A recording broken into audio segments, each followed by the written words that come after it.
Welcome to Commanders Daily, everybody. It's your one-stop shop for everything going on with the Burgundy and Gold. I'm Bob Matthews. Hit that like and subscribe button so you don't miss a day of our coverage. Well, Thursday Night Football did not work out the way we wanted it to, did it, boys and girls? Commanders lose to Green Bay by a score of 28-17, and it wasn't anywhere near that close because, wow, this team was not in it from the beginning, not even a little bit.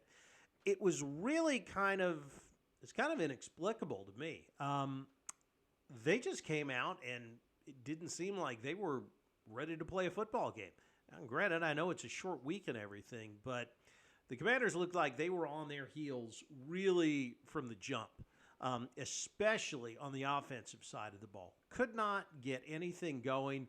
I understand that, I get it. Micah Parsons, you had to play him. And by the way, I don't think his back is much of a problem anymore, and I don't think he's going to be on a pitch count for much longer. Jaden Daniels just wasn't able to get anything going at all. This is one of those games, I think, as the coaching staff, the good news is they'll be able to figure out pretty easily what went wrong, everything. Hopefully this is just a game that you flush and say, okay, we're going to correct the stuff, and then we're going to forget about this because it just was bad from the opening, kickoff. I don't know what else you can say about it. Statistically, the Packers. I was surprised at the half that the time of possession differential wasn't worse than it was. Let's see. Jaden Daniels finished 24 of 42 for 200 yards. He was sacked 4 times. Nobody really got anything going on the ground. Bill Merritt only had 17 yards rushing. So did Austin Eckler. Really interesting. You look at the stat sheet. The two of them and Jaden Daniels, each one of those guys had exactly 17 yards on the ground. And then, through the air, it wasn't a whole lot better. Zach Ertz was a reliable target, 6 catches on 8 targets.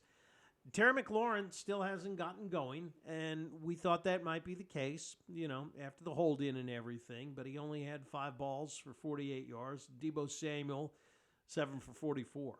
Jaden spread it around. I guess that's somewhat of a positive, but other than that, that's really about it on the offensive side of the ball. Defensively, it was a mixed bag as well. Now, Marshawn Lattimore did not look good, and most telling to me, and I hope this is something that other teams are going to pay for in the weeks to come. I hope what we're seeing isn't, the start of a really worrisome trend here. But Marshawn Lattimore was picked on a lot, especially in the first half. It seemed like the Packers were going right at him, which lets you know that they think that he's the weak link back there. The upside on all of that is Trey Amos played fantastic, and if you missed it in the first quarter, broke up a pass in the end zone where he showed some serious closing speed. Coming in from almost out of nowhere and batting down a pass that would have been a touchdown. That really, though, the only thing that you could say about the defensive backfield. I will give them credit in that the defense hung in there. I really thought that this was going to become a boat race, in the third quarter, and they survived the first half. They shut Green Bay down there for a little while in the second half. Let it get to be a one-score game. But you could tell even at 17-10, you knew that it wasn't sustainable, that they were not about to flip the switch and, all of a sudden grab the lead in this thing. Jordan Love of the Packers looked great. And, for a guy who allegedly doesn't have a lot of deep threats, he was fantastic. 19 of 31, 292 yards, and Tucker Kraft just absolutely destroyed the Commanders tonight. He is Green Bay's tight end. He had 6 catches for 124 yards and a touchdown, and that long 57-yard romp was the one that you said, when you saw that, you said, "Eesh, this is not gonna be a pleasant night for anyone in burgundy and gold," and it wound up not being. So the question now is, where do we go from here? Well, the good news is that they're 1-1, and you can make the case that they're an even more solid 1-1 than they were at this time last year. Convincing win over the Giants, even though it wasn't the prettiest game in the world week 1.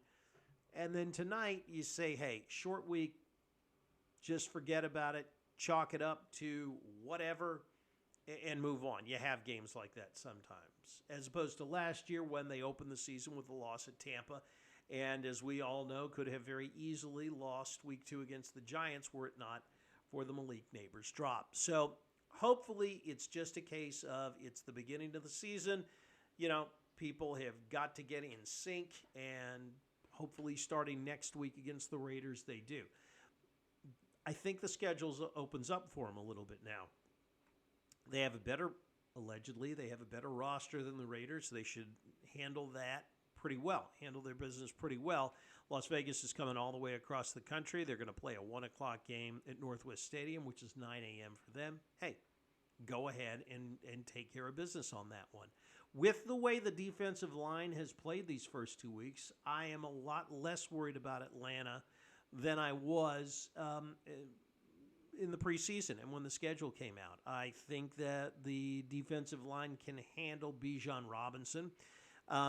After that, it's a game against, they go to L.A. to play the Chargers, a game with the Cowboys. I think it's quite possible that they could be, what would it be, 6-1 going into that game at Arrowhead against the Chiefs. They could also be 4-4 or 3-5 if things don't break the right way, and if what we're seeing isn't an aberration, but rather the start of a trend. I don't think that it is. I think the offense not being able to get started is just a case of short week, guys still not totally in sync. It's just one of those things that happens. But it remains to be seen. We will find out starting next week. What did you think of the game? I doubt there's a whole lot you can say positive about it, but drop a comment and we can talk about it on Monday. Don't forget, hit the like and subscribe button. We appreciate all of you that tune in every day and help us keep up with the Burgundy and Gold. Have a great weekend.